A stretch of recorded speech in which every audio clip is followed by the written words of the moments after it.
இன்னைக்கு நம்மளுடைய நேயர்களுக்காக என்ன சமைக்க போறீங்க? இன்னைக்கு வந்து நம்ம கத்திரிக்காய் மாங்காய் பச்சடி பண்ண போறோம். கத்திரிக்காய் மாங்காய் பச்சடி. மாங்காய் பச்சடி அது ஒரு மாதிரி ஸ்வீட் அப்படி இருக்கும்.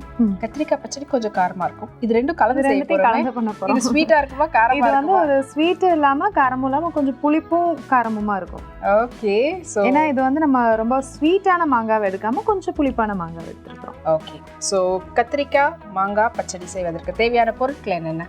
பச்சை மிளகாய், சீரகம், காயத்தூள், எண்ணெய், தேங்காய் துருவல், உப்பு, சின்ன வெங்காயம், கொத்தமல்லி இலை, தக்காளி, வெங்காயம், மஞ்சள் தூள், கருவேப்பிலை, மாங்காய், கத்திரிக்காய், கடுகு.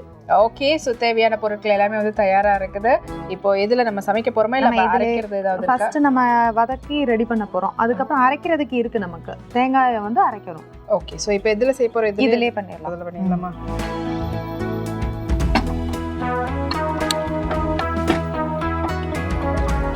ஓகே. ஸோ இப்போ வந்து பார்த்தீங்கன்னா கத்திரி மாங்காய் பச்சடி செய்ய போகிறோம். ஃபர்ஸ்ட் என்ன பண்ண போகிறோம்? ஃபர்ஸ்ட்டு நம்ம கொஞ்சமாக எண்ணெய் சேர்த்துக்கலாம். இதில் வந்து நம்ம தாளிசம் கடைசியாக தான் ரெடி பண்ண போகிறோம். ஓகே. உங்களுக்கு அப்படி டைமிங் இல்லை, நம்ம சீக்கிரம் பண்ணணும் அப்படின்னு நினச்சிங்கன்னா தாளிசம் ஃபஸ்ட்டு ரெடி பண்ணிடலாம். ஆமாம். ஏன்னா நீங்கள் ஃபஸ்ட்டு தாளிசம் பண்ணுறதுக்கும் லாஸ்ட்டு பண்ணுறதுக்கும் கொஞ்சம் டிஃப்ரென்ஸ் இருக்கும் உங்களுக்கு. சின்ன வெங்காயம் வந்து அரைக்கிறதுக்கு வச்சுருக்குறோம். ஓகே. பெரிய வெங்காயம் வந்து நம்ம இதில் வதக்குறதுக்கு சேர்க்க போகிறோம். ஒரு பெரிய சைஸ் வெங்காயம் எடுத்துக்கிறோம். கொஞ்சம் நல்லா பெருசாக இருந்ததுனால நம்ம 1 எடுத்துருக்கோம். உங்களுக்கு சின்னதாக இருந்தால் 2 எடுத்துக்கோங்க. ஓகே. சேர்த்துட்டு நல்லா வதக்கிடலாம். வெங்காயம் கொஞ்சம் கலர் மாறுற வரைக்கும் வதக்கிடலாம். இதில் வந்து பார்த்தீங்கன்னா நம்ம வந்து ஒரு 200 கிராம் அளவுக்கு கத்திரிக்காய் எடுத்துருக்கோம். நல்லா பொடியாக கட் பண்ணி வச்சுருக்கிறோம். ஓகே. அதே மாதிரி மாங்காவும் ஒரு 100லேருந்து 150 வரைக்கும் எடுத்துக்கலாம். அதையும் நல்லா பொடியாக கட் பண்ணி வச்சுக்கலாம். கொஞ்சம் அதிகமாக சேர்த்தாலும் ஒன்றும் இல்லை. நம்ம இதில் புளிப்பு எதுவுமே சேர்க்க போகிறது இல்லை. இந்த மாங்காவோட புளிப்பு தான் நமக்கு. ஓகே. அதுதான் புளிக்கு பதில் மாங்காவை போட்டு நம்ம புளிப்பு ஃப்ளேவர் கலக்குறோம். இது நல்லா வதக்கினதுக்கப்புறமா நம்ம இதில் தக்காளி சேர்த்தலாம். பார்த்தீங்களா, நம்ம இப்போ காரத்துக்கும் பச்சை மிளகாய் தான் எடுத்துருக்குறோம். காஞ்ச மிளகாய் எதுவும் சேர்க்க போகிறது இல்லை. பச்சை மிளகாய் நம்ம சேர்த்து ரெடி பண்ண போகிறோம். இதை வந்து நம்ம நல்லா அரைக்க போகிறோம். பச்சை மிளகாய், தேங்காய், சீரகம் எல்லாம் அரைச்சி சேர்க்கணும். அரைச்சோன்னா நல்லா காரமாக தான் இருக்கும். அரைச்சா நல்லா காரம் கிடைக்கும். இல்லை அரைக்காம இதில் போட்டு பண்ணலாமா? இதில் போடுறதா இருந்தால் நீங்கள் நடுவில் கட் பண்ணி போடலாம். ஆனால் அரைச்சிங்கன்னா தான் அதோட ஃப்ளேவர் நல்லா இருக்கும். ஆமாம். இப்போ இது நல்லா வதக்கணும். கொஞ்சம் நல்லா தக்காளி சாஃப்ட் ஆகிற அளவுக்கு வதக்கிக்கோங்க. இது லைட்டாக வதங்கும் போது உப்பு சேர்த்திங்கன்னா கொஞ்சம் சீக்கிரமாக வதங்கிடும். கொஞ்சமாக இது வதக்கிறதுக்கு மட்டும் உப்பு சேர்த்துக்கலாம். சேர்த்துட்டு நல்லா வதக்கிக்கலாம். வெங்காயம் தக்காளி நல்லா வதங்கிக்கிட்டு இருக்கு. ஸோ என்ன நல்லா அரைக்கணும்னு சொன்னீங்க, காட்டுங்க. இப்போ வந்து நமக்கு தேங்காய் ஒரு பாதி தேங்காய் நம்ம எடுத்துருக்குறோம். எடுத்துட்டு ஒரு தேங்காயில் பாதி தான் ஒரு 1.5 டீஸ்பூன் அளவுக்கு சீரகம் சேர்த்துட்டு தேங்காய், சீரகம், பச்சை மிளகாய். நம்ம இதுக்கு வந்து நம்ம 200 கிராம் எடுத்துருக்குறோன்னா 1.5 பச்சை மிளகாய் சேர்த்துட்டா போதும். நமக்கு சின்ன மிளகாய் வந்தால் 1.5, கொஞ்சம் 2 பெருசாக இருந்ததுனால 1.5 சேர்த்துட்டு இதை மட்டும் நல்லா தண்ணி விட்டு பேஸ்ட் மாதிரி அரைக்க போகிறோம். வெங்காயமும் அரைக்க வேண்டாமா? சின்ன வெங்காயம் ஒரு ஃப்ளேவருக்காக 3 சேர்த்துட்டு தண்ணி விட்டு பேஸ்ட் மாதிரி அரைக்க போகிறோம். ஓகே. தேங்காய், சீரகம், பச்சை மிளகாய், சின்ன வெங்காயம் இது எல்லாத்தையும் போட்டு அரைச்சி விழுதாக்கி இந்த மசாலா காரம் தான் வந்து நம்மளுடைய பச்சடிக்கு இருக்க போகுது. ஓகே. இப்போ இதில் வந்து கத்திரிக்காயையும் ஒன்றா சேர்த்துடலாம். கத்திரிக்காவை கட் பண்ணி தண்ணி விட்டு வச்சுருக்குறோம். தண்ணி இல்லாமல் நம்ம சேர்த்துக்கலாம். கொஞ்சம் கருத்துருன்றதுனால தண்ணி சேர்த்து வச்சுருக்கோம். இப்போ இதை சேர்த்து நல்லா வதக்கிடலாம். இது கொஞ்சம் சாஃப்ட் ஆகுற அளவுக்கு வதக்கணும். ஓகே. ஸோ வெங்காயம் தக்காளி விட்டு அதோட சேர்த்து இப்போ கத்திரிக்காவை போட்டு வதக்கிக்கிட்டு இருக்கிறோம். கத்திரிக்காய் கொஞ்சம் சாஃப்ட் ஆகணும். இது எப்படி ஒரு மாதிரி ரொம்ப தண்ணியா இருக்குமா இல்லைன்னா ரொம்ப கட்டியாகவும் இல்லாமல் தண்ணியாகவும் இல்லாமல் நம்ம ஒரு கூட்டு எப்படி இருக்குமோ? ஓகே. நம்ம நார்மலா கூட்டுலாம் வைப்போம்ல, கூட்டு பாத்தீங்கன்னா ரொம்ப தண்ணியாவும் இருக்காது, ரொம்ப கட்டியாவும் இருக்காது. அந்த மாதிரி இருக்கும் இது நமக்கு. இது வந்து சைட் டிஷ் தான், மெயின் டிஷ் கிடையாது. ரைஸ்ல போட்டு சாப்பிட்டா அவ்வளவு தூரம் டேஸ்ட் இருக்காது. ஆனா நீங்க இட்லிக்கு தொட்டு சாப்பிடும்போது ரொம்ப நல்லா இருக்கும். ஓகே. நல்லா ஒரு சூடா இட்லியை வச்சு இதையும் கொஞ்சம் சூடா ஊற்றி சாப்பிடும்போது ரொம்பவே நல்லா இருக்கும். சூப்பர். இப்போ இது நல்லா வதங்கட்டும். இது கொஞ்சம் வதங்கிட்டு இருக்கும்போது கூடவே மாங்காவையும் சேர்த்துடலாம். மாங்காவையும் குட்டி குட்டியாக கட் பண்ணி வச்சுருக்குறோம். இதையும் ஒன்றா சேர்த்துடலாம். சேர்த்துட்டு இதையும் நல்லா வதக்கிடலாம். எதையும் பெருசாலாம் போடக்கூடாது. கத்திரிக்காவும் சரி மாங்காவும் சரி ரெண்டுமே சின்ன சின்ன பீஸஸ் தான் கட் பண்ணியிருக்கணும். சின்ன சின்னதாக கட் பண்ணி நல்லா வதக்கணும். அப்பதான் அது நல்லா சாஃப்ட் ஆகும். சீக்கிரத்துல சாஃப்ட் ஆகும். இது எப்படி ஈக்குவல் குவாண்டிட்டி எடுக்கணுமா எப்படி? கத்திரிக்காவும் இல்ல, மாங்காவும் கத்திரிக்காவை விட மாங்காய் கொஞ்சம் கம்மியாவே எடுத்தப்போ. ஓகே. இப்போ ஒரு 100 கிராம் கத்திரிக்காய் எடுக்கிறோம்னா அதுல வந்து ஒரு 50 கிராம் பாதிக்கு பாதி எடுக்கணும். பாதி அளவுன்னு இல்லை, நம்ம கொஞ்சம் 100 கிராம் எடுத்தோம்னா இதுல 1/4 அளவு எடுத்தீங்கன்னா கரெக்டாக இருக்கும். ரொம்பவும் பாதியா எடுத்தீங்கன்னா கொஞ்சம் டேஸ்ட் கம்மியா இருக்கும். இப்போ 1/4 அளவு எடுத்தீங்கன்னா உங்களுக்கு அந்த ஃப்ளேவர் நல்லா கிடைக்கும். இப்போ இது நல்லா வதங்கட்டும். இப்போ நம்ம எவ்வளவு எடுத்துருக்கோம்? கத்திரிக்காய் வந்து 200 எடுத்துருக்கோம். மாங்காய் வந்து 150 வரைக்கும் நம்ம எடுத்துருக்கோம். ஓகே. இப்போ இதை குட்டி குட்டியாக கட் பண்ணி இருக்கிறதுனால சீக்கிரம் வதங்கிரும். உங்களுக்கு சீக்கிரம் வேகிறதும் சீக்கிரம் வெந்துடும். ஓகே. இப்போ இதில் கொஞ்சமாக தண்ணி சேர்த்து வேக வச்சிடலாம். தண்ணி விடட்டுமா? தண்ணி விட்டுருங்க. இன்னும் கொஞ்சம் போதும் தண்ணி சேர்த்துட்டு இதை மூடி வச்சு நல்லா வேக வச்சிடலாம். ஸோ வெங்காயம் தக்காளி வதக்கிட்டு அதோட சேர்த்து நம்ம வந்து ஃபஸ்ட்டு கத்திரிக்காய் போட்டு வதக்கணும். கத்திரிக்காய் நல்லா கொஞ்சம் சாஃப்ட் ஆனதுக்கப்புறமா மாங்காய் போட்டிருக்கிறோம். ஸோ மாங்காய் வந்து நல்லா வதங்கிட்டு நல்லா சாஃப்ட் ஆனதுக்கப்புறமா இப்போ தண்ணி விட்டு அது 2 காயும் நல்லா வேகிற அளவுக்கு நம்ம வந்து தண்ணி விட்டுருக்குறோம். அது நல்லா முழுகிற அளவுக்கு. இது நல்லா வெந்ததுக்கு அப்புறமா தான் நம்ம வந்து அடுத்ததில் ஆட் பண்ணுவோம். ஓகே.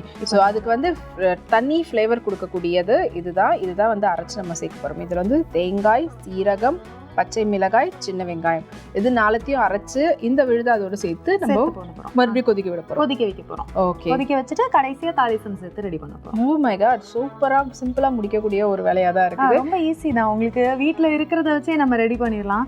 டக்குன்னு ஒரு சைட் டிஷ் ரெடி ஆயிரும். இது மூடிடலாமா? இதை மூடி வச்சிடலாம். ஓகே. ஸோ அது கொஞ்சம் கொதிக்கட்டும். அதுக்குள்ள இதை நான் அரைச்சு கொண்டு வந்துடுறேன். அதுக்கப்புறம் அதில் சேர்க்கறதுக்கு தேங்காய், அப்புறமா சீரகம், பச்சை மிளகாய், சின்ன வெங்காயம் இதை போட்டு அரைச்சி எடுத்துகிட்டு வந்துடுறோம். இந்த மசாலா வச்சு தான் நம்ம வந்து பச்சடி செய்ய போகிறோம்னு சொல்லியிருந்தோம். ஸோ இது ரெடியாக இருக்குது. இப்போ அங்கே வந்து சட்டியில் வந்து பார்த்திங்கன்னா ஆல்ரெடி வெங்காயம், தக்காளி, மாங்காய், கத்திரிக்காவை போட்டு வேக வச்சுருக்கோம். நல்லா கொதிச்சிட்ருக்கு. இப்போ என்ன பண்ணலாம்? இப்போ இதை அங்கே வச்சிடலாம். வச்சுட்டு இப்போ போடலையா? அப்போ இல்லை, நான் கொஞ்சம் மசிச்சுட்டு உங்களுக்கு காட்டுறேன். இப்போ பார்த்தீங்கன்னா மாங்காவே உங்களுக்கு நல்லா தெரியும். டிஃப்ரெண்ட்டாக கலர் நல்லா மாறி இருக்கும். இது லைட்டாக தொட்ட உடனே உடஞ்சிது. ஆமா, அந்த அளவுக்கு இருக்கும். இப்போ அதை லைட்டா அழுத்தி விட்டுக்கலாம். இதை வச்சு எடுத்துட்டுமா? நல்லா கொஞ்சம் மசிச்சு விட்டீங்கன்னா ஒன்று சேர்ந்துரும். நல்லா மசிச்சு விட்டாச்சு. இப்போ இதுல வந்து நம்ம அரைச்ச விழுதும் ஒன்னா சேர்க்க போறோம். ஓகே. தேங்காய் அரைச்சு வச்சிருக்கிறோம்ல, இது ஒன்னா சேர்த்துப்போம். தண்ணி சேர்க்கணும் கொஞ்சமா. இது வந்து ரொம்ப தண்ணியா ஆயிடக்கூடாது. கொஞ்சம் தண்ணி கம்மியாவே இருந்தா கரெக்டா இருக்கும். போதும். ஏன்னா நம்ம ஃபர்ஸ்டே சொன்ன மாதிரி இது ஒரு சைட் டிஷ் தான். ஓகே. ரொம்ப தண்ணியாவும் இல்லாம ரொம்ப கட்டியாவும் இல்லாம இருக்கும். கூட்டு மாதிரி. ஓகே. இப்போ இது நல்லா கலந்து விட்டுட்டு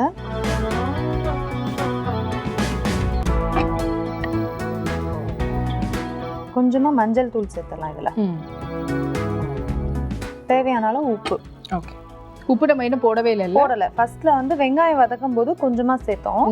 இப்போ இதுக்கு தேவையான அளவுக்கு உப்பு சேர்த்துட்டு கொஞ்சமா மஞ்சள் தூள். இதுல நம்ம இன்னும் தாளிசம் ரெடி பண்ணல. ஃபைனலா தான் தாளிசம் ரெடி பண்ணணும். சேர்த்துட்டு நல்லா கலந்து விட்டுறலாம். மஞ்சள் தூள் ஆப்ஷனல். அப்படி வச்சுக்கலாமா? ஒயிட் கலர் வேணும்ன்றவங்க ஒயிட் கலர் அப்படியே கூட யூஸ் பண்ணலாம்.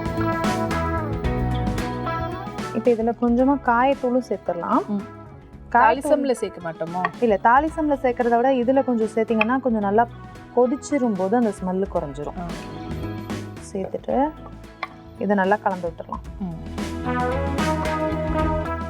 இப்போ இது வந்து நல்லா மேஷ் பண்ணிட்டே இருங்க. அப்போ அந்த புளிப்பு, மாங்காவோட புளிப்பு, அந்த நல்லா அது இறங்கும். எல்லாமே சேர்ந்து கலந்துக்கும் போது உங்களுக்கு அந்த ஃப்ளேவர் நல்லா ரிச்சா கிடைக்கும்.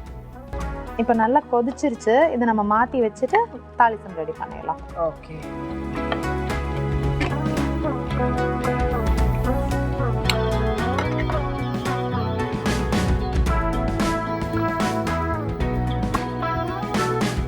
ஓகே. ஸோ இது நல்ல அங்க இருக்கும்போது எனக்கு ஸ்மெல் தெரியல. இப்பதான் ஸ்மெல் வருது எனக்கு. அதோட வாசனை. ஆமா, மாத்தி விட்டதும் அவ்வளோ ஒரு அந்த கத்திரி ஸ்மெல்லும் அந்த மாங்காய் புளிப்பு அந்த ஃப்ளேவரும் சேர்ந்து வருது. நல்ல ஸ்மெல். இப்போ நம்ம சட்டி காஞ்சதுக்கு அப்புறமா தாளிசம் ரெடி பண்ணிடலாம். இது ஆக்சுவலி நாங்கள் சிம்மில் வச்சுருக்கிறோம், பட் அப்போ கூட பார்த்தீங்கன்னா எப்படி கொதிச்சிட்டு இருக்கு பாருங்க. ஃபர்ஸ்ட்லேருந்து நம்ம எதுலேயுமே தாளிசம் ரெடி பண்ணலை, இப்போ தான் நம்ம தாளிசம் சேர்க்குறோம். கொஞ்சமாக எண்ணெய் ஊற்றிட்டு கொஞ்சமாக கடுகு. எண்ணெய் நல்லா சூடாகிடும், நமக்கு தெரிஞ்சிடும். இப்போ கடுகு நல்லா பொரிஞ்சதுக்கப்புறமா நம்ம கருவேப்பிலை சேர்த்துடலாம். கடுகு வெடிச்சிடுச்சு, அதோட கருவேப்பிலையும் சேர்த்து இதுவாகுது. இதை ஆஃப் பண்ணிடலாம். ஆஃப் பண்ணிவிட்டு நம்ம அதில் சேர்த்துடலாம்.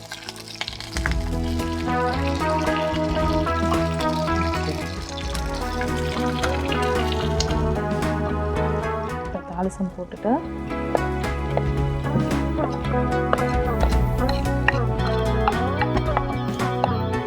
ஓகே, கொஞ்சமாக கொத்தமல்லி இலை சேர்த்து நல்லா கலந்து விட்டுடலாம்.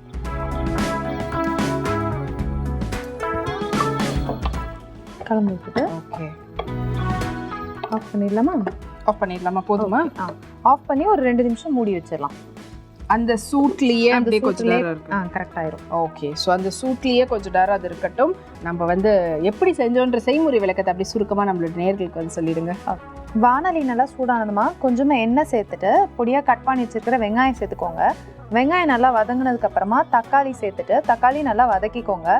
இப்போ வெங்காயமும் தக்காளி நல்லா வதங்கினதுக்கப்புறமா பொடியாக கட் பண்ணி வச்சுருக்கிற கத்திரிக்காவை சேர்த்து நல்லா வதக்கிக்கோங்க. கத்திரிக்காய் கொஞ்சம் வதங்கும் போது கட் பண்ணி வச்சுருக்கிற மாங்காவையும் சேர்த்துக்கோங்க. சேர்த்து இதை நல்லா வதக்கிட்டு கொஞ்சமாக தண்ணி சேர்த்து நல்லா வேக வச்சிடலாம். இது வேகட்டும். இப்போது தேங்காய் துருவல், பச்சை மிளகாய், சீரகம், சின்ன வெங்காயம் சேர்த்து நல்லா தண்ணி சேர்த்து பேஸ்ட் மாதிரி அரைச்சிக்கோங்க. இது அப்படியே இருக்கட்டும். இப்போ நம்மளோட கத்திரிக்காயும் மாங்காவும் நல்லா வெந்ததுக்கப்புறமா லைட்டாக மசிச்சு விட்டுக்கோங்க. இப்போ இது கூட நம்ம அரைச்ச விழுதியும் ஒன்றா சேர்த்து கொஞ்சமாக மஞ்சள் தூள், தேவையான அளவு உப்பு சேர்த்து கூடவே கொஞ்சமாக காயத்தூள் சேர்த்து நல்லா கலந்து விட்டு கொஞ்சமாக தண்ணி சேர்த்து நல்லா கொதிக்க வச்சுருங்க. இப்போ இது நல்லா கொதிச்சு வந்ததுக்கப்புறமா வானலியில் கொஞ்சமாக எண்ணெய் விட்டு கடுகு, கருவேப்பிலை சேர்த்து தாளிசம் ரெடி பண்ணி இப்போ நம்ம ரெடி பண்ணி வச்சுருக்கிற கத்திரிக்காய் பச்சடியோட இதையும் ஒன்றா சேர்த்துட்டு நல்லா கலந்து விட்டு 2 நிமிஷம் கொதிக்க விட்டு கொஞ்சமாக கொத்தமல்லி இலையை சேர்த்து இறக்குனீங்கன்னா நம்ம சுவையான கத்திரிக்காய் மாங்காய் பச்சடி தயார்.